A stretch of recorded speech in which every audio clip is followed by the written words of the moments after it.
Chief Minister Conrad K. Sangma today, while addressing the media after the cabinet meeting, announced the restructuring of the state's investment facilitation mechanism.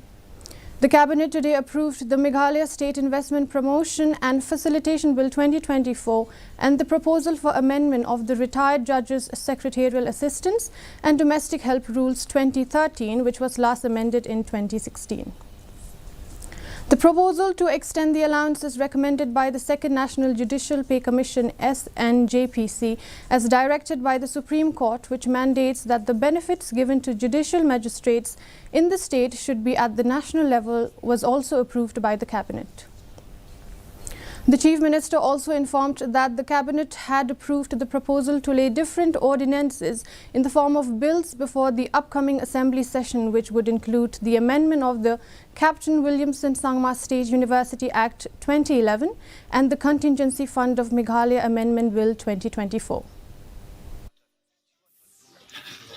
The ordinances which had to be converted into bills, which will now be presented in the House. First is the amendment of the Captain Williamson Sangma State University Act. The ordinance was passed a few weeks back or months back.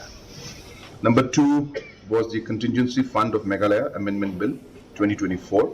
Again, this was an ordinance which was now converted into a bill and will be presented in the House.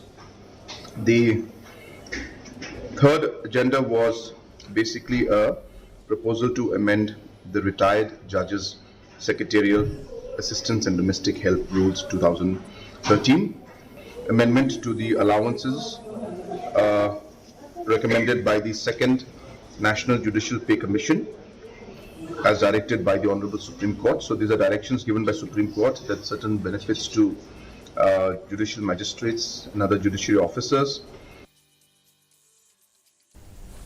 Regional Democratic Alliance